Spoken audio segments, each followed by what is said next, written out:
Ya pueden empezar. Muy bien, buenas tardes.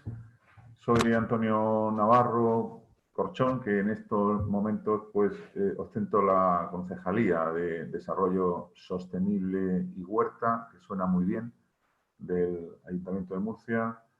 Y la verdad que es un placer, un honor, pues este coloquio que voy a mantener con don Joaquín Araujo, escritor, periodista, director de cine. Yo creo que una persona muy polifacética y que no necesita presentación. Buenas tardes, Joaquín. Muy buenas. Para empezar, como entre otras cosas me considero un buen campesino, desde hace 42 años cultivo la tierra y es a lo que más tiempo dedico, me ha parecido fantástica la denominación. No sabía, y eso que voy mucho por Murcia, pero eso de que sea también de la huerta la concejalía me parece absolutamente evocador, fundamental. Encantado de estar con vosotros. Sí, yo creo que lo que representa nuestra identidad en lo que es Murcia, desde luego el municipio de Murcia, es la huerta, es aquello que nos diferencia de otros territorios, y yo creo que es importante pues no copiar lo que otros ya hacen muy bien y que es muy difícil alcanzarles, sino precisamente poner el foco en lo que nos diferencia y en lo que supone una fortaleza. Yo creo que en el pasado pues bueno, no hemos mirado o hemos dejado de lado, vamos a decir, desde la gestión política de los responsables políticos, la trascendencia que la huerta tiene también, no solamente en el aspecto productivo, que ha dicho usted que es agricultor, o se ha decidido, ¿no? Lo sé. Bueno, prefiero llamarme campesino. Campesino. Un poco más amplio e incluso es bastante provocador hoy día. Sí. Como digo, pues no solamente desde la perspectiva, vamos a decir, agroecológica, que es el enfoque que ahora estamos llevando a cabo junto con bueno, algunos profesores que igual lo conoce, a don José María Egea, por ejemplo, catedrático de Botánica de la Universidad de Murcia. No sé si le conoce, y otras asociaciones. Sí, le conozco de rebote. Formo parte de una federación que estamos intentando llevar a cabo una aceptación por parte del Congreso de una ley de conservación de los suelos fértiles de este país. Y uno de los más importantes núcleos de esta federación, que se llama Intervegas, la defensa de la vega, la conozco. Pues, en Murcia. Precisamente ahí hay bastantes compañeros que están luchando por algo que ahí es muy evidente, y es que tenemos que salvar ya hasta el último metro cuadrado que quede de suelo capaz de ser cultivado, y por tanto, pues sí, además, bueno, Murcia para mí tiene muchísimas connotaciones. He dado quizás 30 o 40 conferencias en Murcia a lo largo de mi vida y tengo muy buenos amigos por ahí. Muy bien. Como digo, bueno, pues la huerta desde luego tiene relación no solamente con este aspecto que digo productivo, agroecológico. Bueno, Intervegas se ha celebrado en Murcia, también su... Sí, exactamente, sí. Estuve con... Hemos creado también, no sé si lo conoce, somos fundadores también de la Red de Ciudades por la Agroecología, que es una red que se acaba de constituir, que va en esa dirección, hacia la protección de la tierra campesina, y esa es precisamente la terminología que se utiliza dentro de esa red. Yo quería preguntarle, empezar un poquito por temas de actualidad. Sí. Yo siempre que intervengo, ayer lo hice, por ejemplo, en un foro del Grupo Vocento sobre economía circular, sostenibilidad, crecimiento inteligente, etcétera, con una serie de empresas importantes, tanto del sector de la alimentación, de la energía, Mercadona, Iberdrola, digamos, el concesionario Ferrovial Servicios, etcétera. Yo siempre comienzo diciendo que estamos en un cambio de modelo social. Un cambio de modelo social que además la pandemia lo ha puesto de relieve, ¿no? Si cabe más. y quería saber su opinión precisamente sobre la relación que pueda tener la pandemia con el medio ambiente. Yo siempre he sostenido, tengo un firme convencimiento en ese movimiento One Health, una sola salud, y creo que puede haber, como no sé su opinión, comunicación entre la salud de las personas, los animales, el medio ambiente, y que todo ello quizás haya podido ser, pues haya podido tener relación. No soy un científico, soy abogado y por tanto no tengo una opinión técnica al respecto, pero sí creo que puede ser, como digo, algo que haya podido tener algo que ver en esta crisis sanitaria, en la COVID-19 en la que nos encontramos. No sé cuál es su opinión. Sí, llevo tantos años dedicado a estos temas, más de medio siglo en concreto, y puedo presumir de que este tipo de argumentación está a disposición de los que nos han querido oír pues desde hace mucho tiempo. Por supuesto hay una efervescencia, incluso una cierta exageración en el lanzamiento de información científica vinculada a esta pandemia. Pero sí, han tenido claro los biólogos, los ecólogos, los veterinarios y no pocos doctores. Para empezar, tengo muy claro que hace casi 30 años estuve en un congreso de epidemiología y ya entonces se afirmaba que todas las enfermedades son ambientales. Es decir, que las autoridades científicas del campo de la medicina eran bastante más acordes a una realidad científica que los que controlan otras disciplinas, sobre todo la economía, que todavía anda dándose trompazos contra la realidad porque no acepta que la economía también es subsidiaria de la propia naturaleza. Y desde hace también mucho tiempo pues colaboro precisamente con esa forma de entender que solo hay una salud. Si de nosotros mismos se puede decir que estamos alimentados, que respiramos, que bebemos por lo que la naturaleza fabrica para que la vida sea posible, pues está bastante claro que ya hay una relación. Si el agua está ahogándose en plásticos y en contaminantes, si el aire se está asfixiando por una ingente caterva de contaminaciones, incluso si esa tierra que los campesinos y los agricultores consideramos nuestra primera materia prima, está siendo literalmente sofocada con contaminantes, con elementos ajenos a la vivacidad del planeta, está claro que el entorno está enfermo. Y está muy enfermo, además, en estos momentos, y ahí están las proyecciones científicas de todo lo que está alimentando el cambio climático, que es una de las 5 grandes enfermedades ambientales, se ha dicho por dentro.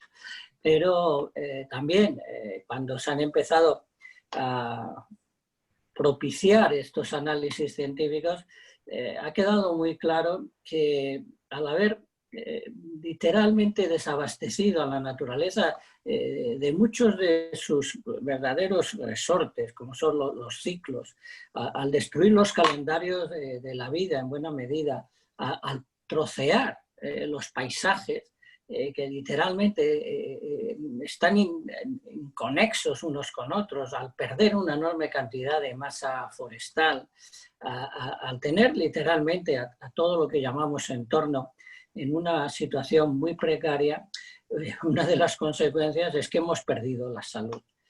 Aparte de la procedencia del virus, que está bastante claro que es una zoonosis que ha saltado la barrera de especie y no la hubiera saltado si no hubiéramos tenido, mejor dicho, una relación de no andar persiguiendo ni a murciélagos ni a pangolines para comérnoslos, cosa que evidentemente sucedía en China. Es absolutamente clara que la situación que estamos padeciendo mana en no poca medida de la situación que hemos hecho padecer a la naturaleza en su conjunto.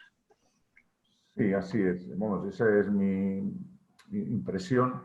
como le indicaba, que efectivamente yo creo que hay una conexión entre el medio ambiente y, desde luego, la crisis sanitaria que se ha producido. Pero habría que emboscarse, como indica usted, la pandemia, o es en plan metafórico, imagino, ¿no? Sí, bueno, el término, yo me autodefino, después de campesino, lo que más utilizo para autodefinirme, y eso que a mí se me conoce por periodista, escritor en la radio, director de cine, todas estas cosas, y uso fundamentalmente esas dos palabras que han salido ya en este coloquio, ¿no?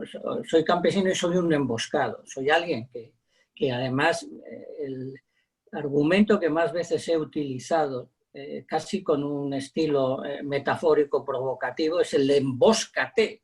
Hay que emboscarse, hay que irse al bosque y hay que estar a favor del bosque. Incluso yo ahí un poco buscando una cierta redundancia que puede ser explicativa, pues muchas veces digo que soy un emboscado que le tiendo emboscadas a los enemigos del bosque.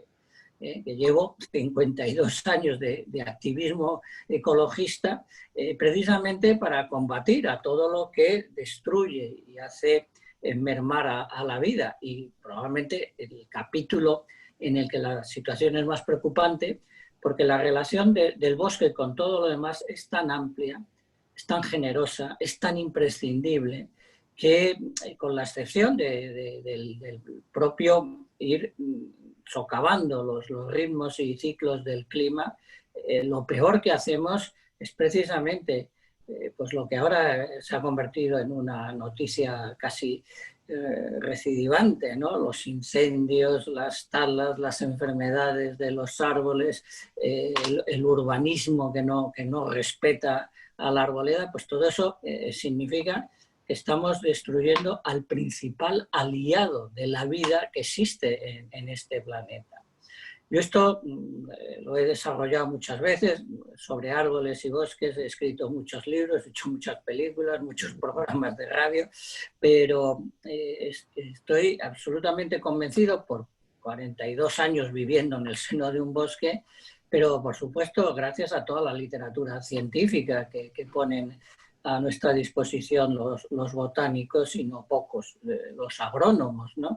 Por tanto, ciertamente hay que emboscarse, porque si fuéramos una civilización más emboscada o más vinculada a lo espontáneo, seguramente no tendríamos que enfrentarnos a estas crisis que además vienen encadenadas. Ahora mismo no se puede separar la crisis sanitaria de la económica, de la ecológica, de la social, de la educacional, porque hay una crisis extraordinaria en los sistemas educativos. Estamos, si todo es global, ahora mismo lo más global es la crisis. ¿Y cree que precisamente esa crisis, que efectivamente no es solamente una crisis sanitaria, en relación, como hemos dicho, con lo ambiental, que afecta desde luego y de un modo muy claro a lo social y a lo económico, a lo educativo, cree que es la típica pregunta que se nos hace en esta situación, cree que se aprenderá, que hemos aprendido algo, que volverá la situación a como estaba antes, porque en estos momentos yo creo que se busca el contacto con la naturaleza, se busca el espacio exterior, se buscan las terrazas, se buscan las casas, aquí en Murcia, en la huerta. Es decir, estamos en un enfoque ahora mismo, vamos a decir, de búsqueda y contacto con la... sabemos que, bueno, que respiramos en la naturaleza, que ahí tenemos menos problemas en relación con la crisis sanitaria. Valoramos, por tanto, la importancia de un medio ambiente sano, de un medio ambiente adecuado.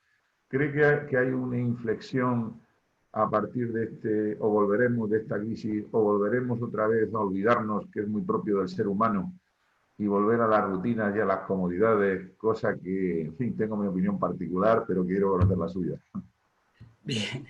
Hemos desaprovechado una ingente cantidad de advertencias.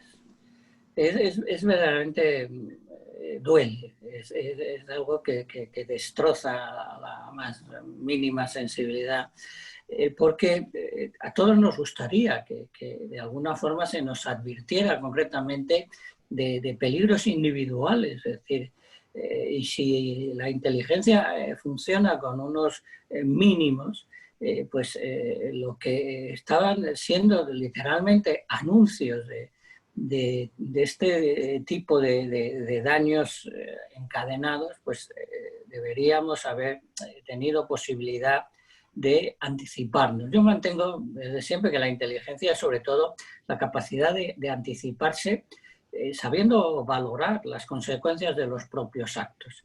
Eso es filosofía elemental y al mismo tiempo pura ética, ¿no? Si obramos de una tal forma, tenemos que ser conscientes de que eso ha tenido unas consecuencias negativas para otros seres vivos y no digamos para la naturaleza en su conjunto. Lo comento porque una vez que no hemos hecho caso a las advertencias, porque los científicos habían anunciado la pandemia, no sabían qué número tendría el COVID, pero estaba anunciado. Yo tengo libros que dicen, después de la gripe aviar vendrá otra todavía más grave y tendríamos que estar preparados. Bien, ahora se nos ha dado también algo todavía más valioso que una advertencia.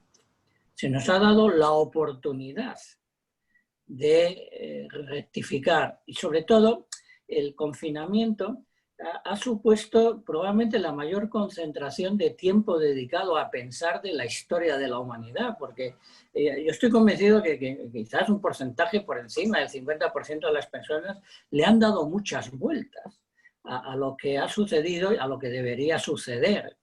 Y ahí sería de nuevo un tropiezo gigantesco el que no hiciéramos caso a lo que hemos pensado en estos días de aislamiento.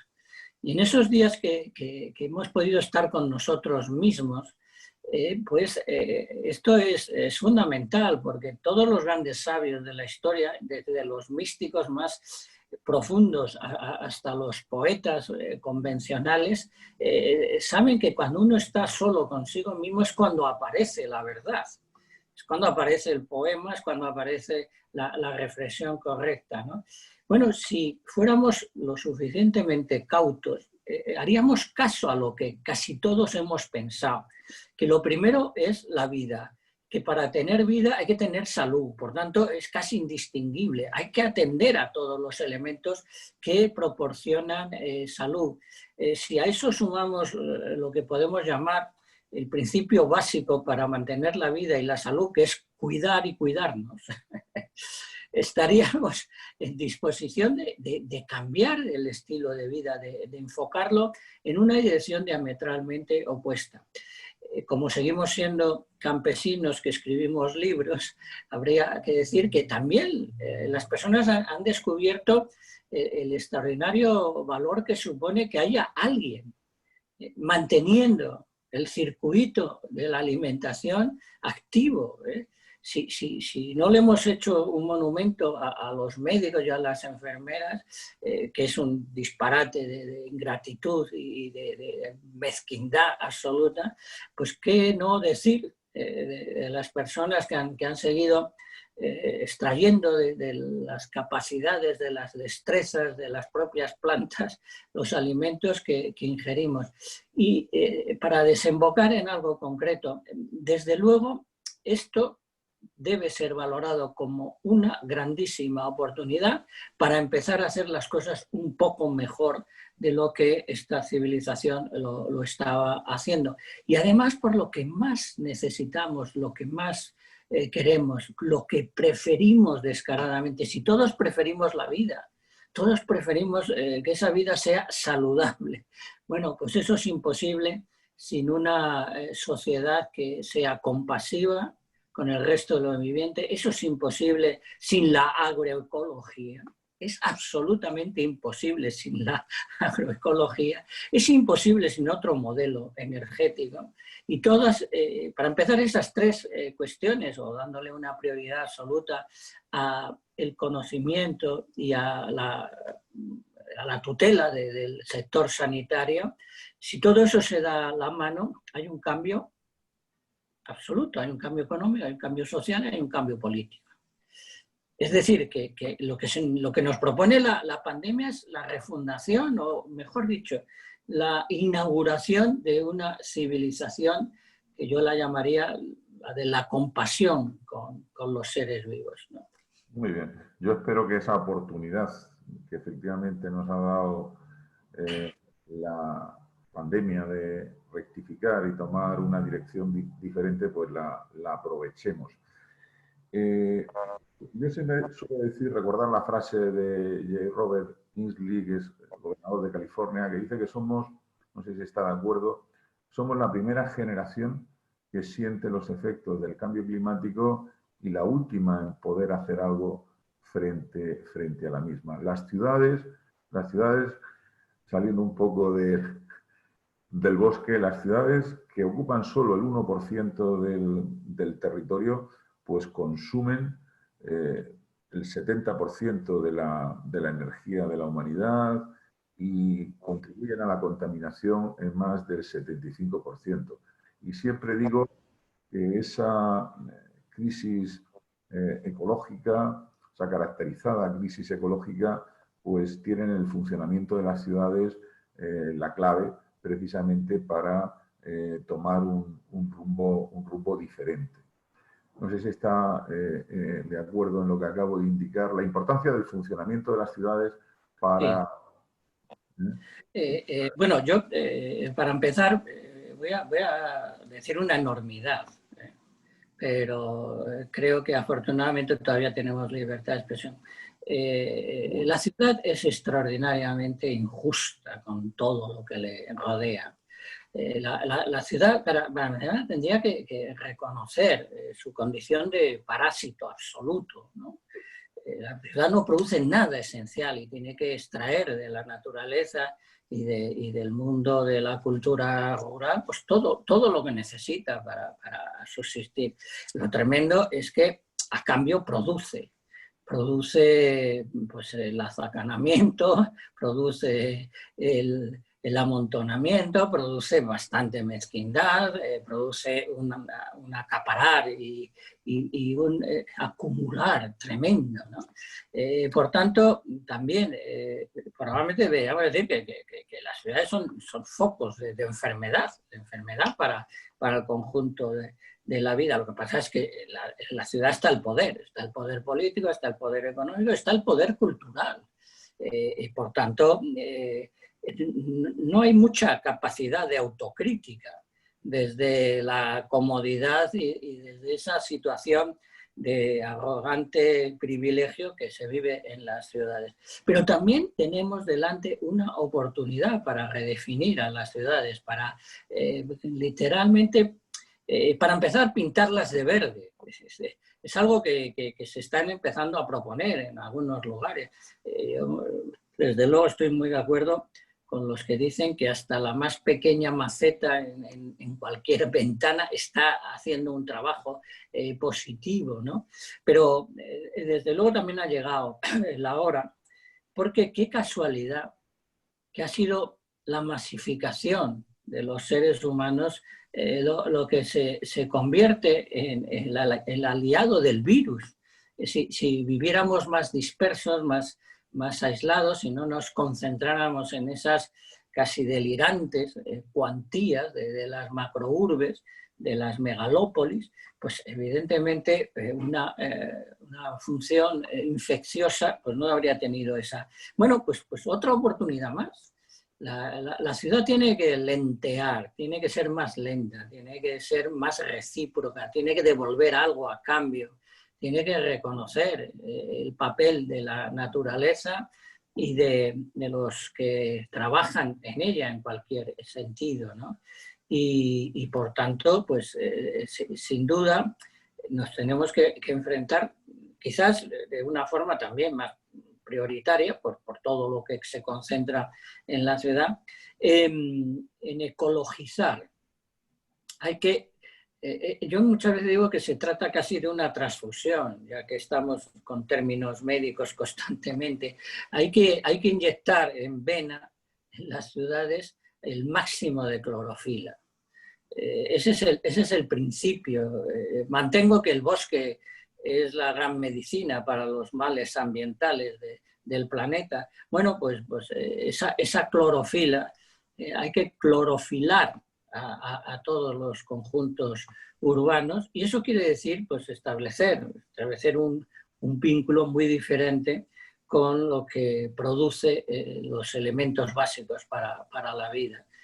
No solo consumirlos a gran escala y gran velocidad, sino evidentemente, primero y principal, reconocer la dependencia. Sí, en ese sentido hablábamos precisamente en relación a uno de esos ejes de, yo diría, verde, que puede ser el relacionado con el consumo, ese consumo responsable, ese consumo local, esos mercados de proximidad. Es una línea de trabajo que desde el Ayuntamiento de Murcia estamos llevando a cabo precisamente en ese marco que le indicaba de agroecología, con el Departamento de Botánica y con una serie de asociaciones, a través también de un programa que denominamos Tejiendo Redes, que pretendemos conectar a lo que son los campesinos, los productores, los huertanos, con el consumidor, para precisamente facilitar esos canales de distribución. Y bueno, ahí, hemos obtenido también fondos y hay una serie de, como digo, de agricultores que además tienen sus webs de la huerta y que funcionan, bueno, pues eso, llevando el producto a casa, y ese consumo, como digo, de local, que disminuye CO2 en cuanto al transporte de productos que vienen de fuera, etcétera. Y en un lugar como Murcia, como digo, es precisamente la salida natural hacia los agricultores, hacia los huertanos. Yo creo que esa sería una de las líneas que enlazaría con la reflexión que usted ha hecho, ¿no? Es que aquí caben pocas dudas, porque hay una auténtica catarata de información sobre el despropósito que suponen los viajes de la comida, se les ha llamado así, ¿no? Tenemos un ejemplo muy claro, ¿no? Cualquier producto de la agroecología, si recorre un centenar de kilómetros en un camión de gasoil, deja de ser ecológico, sencillamente, si va. Pero claro, es que la mayor parte de lo que alimenta ahora mismo a las grandes conurbaciones, a casi todos los estados industrializados del planeta, no es que recorra 100 kilómetros, es que recorra miles de kilómetros. Por tanto, este aspecto hay que subsanarlo cuanto antes. Es que al mismo tiempo es curioso cómo, bueno, es curioso, es pura ciencia, cómo si quieres solucionar un problema se solucionan muchos, y si no quieres solucionarlo, que se estropean es demasiadas cosas, por una extraordinaria vinculación porque en realidad lo que nos descubre la ecología es algo que nos descubrió tanto Lucrecio como su maestro Epicuro, ¿no? Todo tiene que ver con todo. Es que esto de creernos que porque vivamos en un determinado barrio de una ciudad, pues parece que estamos al margen de lo bueno y de lo malo. Todo tiene que ver absolutamente con todo. La ecología es verdaderamente la plasmación científica de que todo es vínculo, ¿no? Por tanto, si conseguimos que las ciudades se alimenten, y muchas de las ciudades, y no digamos en la península ibérica, ¿no?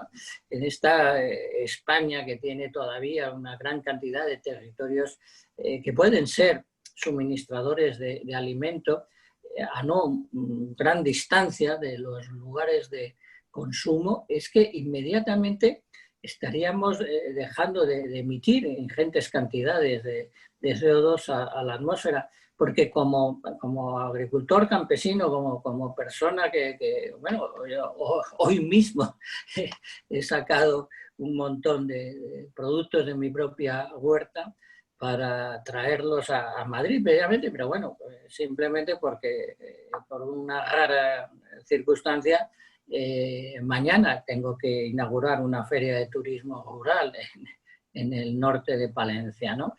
Si no, estaría en mi bosque, ¿no? Entonces, sé perfectamente lo que sucede. El 90% de lo que yo produzco lo consumimos en mi familia, amigos y colaterales, pues sí, sin haber desplazado, muchas veces simple desplazamiento a pie de unas decenas, unos centenares de metros. Es que dejaríamos de contaminar en tal manera que claro, llevamos mucho tiempo, precisamente desde Intervegas, proponiendo a los ayuntamientos que se lancen, como parece que tenéis ya intención en Murcia, a ese kilómetro cero. Es que es imprescindible. Y en un lugar como Murcia, pero vamos, es que ningún murciano debería comer nada que no se hubiera producido en la propia provincia, porque es que es una de las mejores para producir alimentos, pero una de las mejores del planeta, ¿no? Es decir, Pero que... no le quepa duda, no le quepa duda. Yo el sábado voy a comprar, y además la diferencia de tomarte un pepino de la huerta que no sea de la huerta es abismal. Claro, pero seguro que vas a una superficie comercial de estas, a una gran... Seguro que hay 100 cosas que proceden de los países más disparatados y demás, ¿no? Es decir, que, bueno, ya sabéis que el colmo de la contradicción, el esperpento más grande es cuando productos de la huerta murciana o de los invernaderos de Almería van a Holanda, allí son envasados y vuelven a nuestros supermercados. Porque esto ha sido detectado. Es decir, un agricultor que tengo cerca que sé que son de la huerta. Bueno, pues ese propósito de que hay que hacer las cosas más lentas, más despacio y más cercanas. Todo lo que necesitamos para incrementar la salud de nosotros mismos y del planeta también pasa por viajar menos en el más amplio sentido del término, que no viaje tanto la comida, que no viaje tanto la gente, que no viaje tanto la codicia, sobre todo la codicia, que esa va disparada. Sí, siempre digo también que el agua, la energía, los residuos y la movilidad pues son las herramientas claves de la calidad de vida. En Murcia hablar, por ejemplo, de agua pues es algo fundamental que el sector agroalimentario pues emplea el 14% de la población activa, más del 40% de las exportaciones son del sector agroalimentario, más del 12% la región a nivel, vamos, de las exportaciones agroalimentarias proceden de la región de Murcia. Para nosotros el agua es algo absolutamente básico, se depura el 100%, existe un sistema integral, tenemos unas redes de abastecimiento y saneamiento que son el doble que las de Madrid y Barcelona, procuramos que haya un rendimiento hidráulico prácticamente que no se pierda una gota de agua. Para nosotros es absolutamente fundamental. La energía, debemos apostar con más de 3.000 horas de sol, por lo menos aquí, por las energías renovables. Por ahí es por donde debemos caminar, ¿no? Y tanto, vamos. Es que hay un precioso verso de Antonio Rojas que dice: tú eres la realidad, yo soy la realidad, pero la única simiente es el sol. El sol es como seguimos en un ámbito campesino, rural, todos entendemos relativamente bien, aunque había que profundizar mucho, sobre lo que es una semilla. Mire usted, la semilla de la vida es el sol. Y resulta que el sol nos alcanza en una proporción 15.000 veces mayor de la que necesita la totalidad del sistema biológico y el sistema productivo humano en todo el planeta. Es que tenemos 15.000 veces más energía después de que todo haya funcionado, de que todas las plantas hayan crecido y demás. ¿Cómo no aprovecharlo? Que además es gratis y es limpia. ¿Cómo no aprovechar eso? ¿Qué disparate conceptual, económico, político es el no haber volcado todo el esfuerzo en las energías renovables? También tenemos ahora una oportunidad, también ahora empieza a hablarse también ahora hay gran cantidad de iniciativas a todas las escalas de la administración por generalizar más la utilización de la energía solar y sus derivados, por supuestísimo, absolutamente. Y además la energía esa es la que mueve la imprescindible agua de la que hemos hecho mención, ¿no? Ahí también, es decir, nuestras relaciones con el agua son dramáticas en la mayor parte de los casos, ¿no? Hay una ley del pensamiento ecológico que viene a demostrar que en casi todas las facetas de la utilización de los recursos naturales se despilfarra una gran cantidad y casi siempre en torno al 50%, ¿no?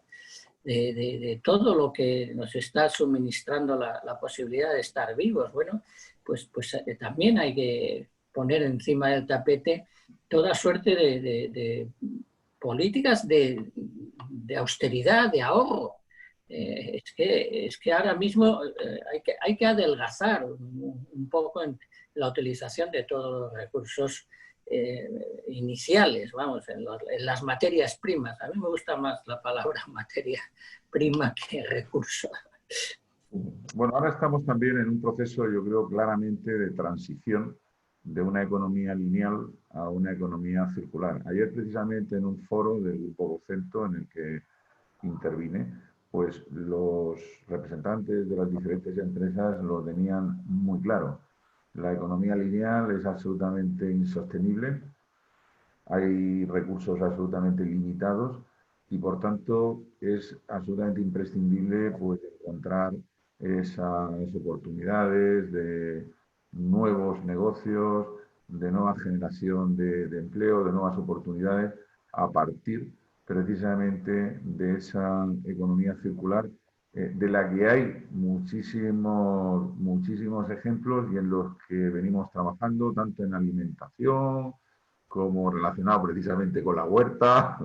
Le podría dar algunos ejemplos. Estamos reciclando las cañas, las baldomeras que llamamos aquí, que se acumulan y nadie sabe qué hacer con ellas, para todo el tema de la señalítica, por ejemplo, en la huerta, todo el tema de los fangos de las depuradoras, la importancia de la I+D+I en relación, como digo, a esa, bueno, en el caso de la gestión del agua, pero también vinculado a esa economía circular de utilizar los fangos de esas aguas depuradas para fertilizantes, precisamente relacionado con la agricultura. Es decir, tenemos yo creo que una enorme también oportunidad y lo que me agradó sobremanera fue que todo el sector empresarial, estaban las importantes empresas, defendían con una vehemencia importante la realidad y el presente y el futuro de esa economía circular. Quería saber su reflexión al respecto. Es que, claro, esto entronca con 50 años de propuestas. Es que esto que ahora empieza a estar aceptado, incluso con esas iniciativas por parte del sector que le ha costado más incorporarse, que son las grandes empresas, incluyendo las grandes empresas energéticas. Bueno, hay una situación un tanto aliviadora en estos momentos, y es que ahora es muy difícil negarse en redondo a las propuestas de la economía ecológica, de la sostenibilidad. Es que está tan absolutamente claro y demostrado que ciertamente, aunque vamos con muchísimo retraso, para empezar, todas estas cuestiones casi siempre están fiadas a un plazo que no es compatible con la catástrofe climática. Estamos olvidando que tenemos como máximo 10 años, pero es que hay muchos analistas que dicen que como las cosas no peguen un frenazo en cuanto a estos surtidores de contaminación ambiental en el sentido amplio de la palabra, pues es que a lo mejor hay que hacer las cosas en los próximos 5 años, ¿no? Pero sin duda podríamos decir que tenemos la base conseguida, la generalización de que se está aceptando es que la economía acumulativa, el desarrollo absolutamente desbocado y sin límites es absolutamente inviable y además está estrechamente ligado a la injusticia social y a las enfermedades ambientales y de la propia humanidad. Así de claro, por tanto, adelante, no solamente tiene que ser pues, un grupo de ecologistas, no solo tiene que ser profesores muy documentados, no solamente tiene que ser un pequeño número de cultivadores, sino es que tienen que ser los grandes poderes, ¿no? Y bueno, pues también en este sentido pues van llegando algunas estupendas noticias, ¿no?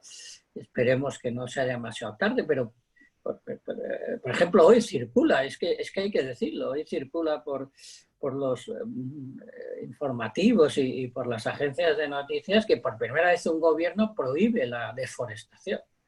En la historia de la humanidad, Noruega se incorpora y de pronto ¡paf! Aquí ahora ya nadie va a deforestar porque se convierte en una ley, ¿no? Bueno, pues estas cosas tienen que ir avanzando en ese sentido. El mundo de la empresa tiene también que tomar muchas de estas iniciativas, entre otras cosas, porque son más justas, son más baratas y son extraordinariamente urgentes y necesarias. Sí, yo creo, coincido que el ritmo que llevamos hasta ahora no vale. Es verdad que el cambio climático, la crisis ecológica, pues está en la agenda política, como muy bien usted indica.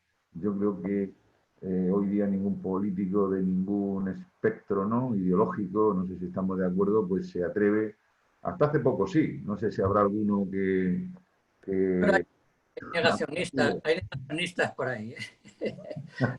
Algún grupo político hay por ahí. hay alguno por ahí, es posible, es posible. Pero lo que está claro es que hay que acelerar, es decir, el ritmo, como decía, no vale, hay que pasar a la acción climática. Los plazos no valen solamente las declaraciones. Yo creo que ahí la sociedad civil tiene una gran relevancia, ¿no? Su presión, su manifestación, participación, para que precisamente los políticos que ya han admitido y que ya está en la agenda, pero coincido en que hay que acelerar porque el ritmo no aguanta, ¿no? Esa es la reflexión que usted acaba de hacer y que yo comparto. Quería, porque tenemos pocos minutos, cambiando un poquito. En su último libro alude al género, me ha parecido curioso, los árboles del bosque, alude al género masculino, lo digo en cuanto a los términos de árbol, bosque, como posicionándose a favor del género femenino, ¿no? Y me ha parecido curioso en cuanto a si es un guiño al feminismo o es que realmente no Pues, tiene nada que ver. no, pero algunos somos muy afortunados. Para empezar, cuando sale algún debate feminista y a veces pues esta tontería que tenemos a veces los humanos de cuándo empezaron las cosas, de por qué, quién dio el primer paso y tal. Es un poco anecdótico y autobiográfico. Yo siempre digo que tuve la inmensa suerte de ir a un colegio mixto cuando no existían más que 3 instituciones en que chicos y chicas íbamos juntos a clase, ¿no? Eran los institutos extranjeros de Madrid. Yo concretamente fui al Liceo Italiano y con 5, 7, 9, 10, 14 años yo me sentaba en un pupitre al lado de una chica.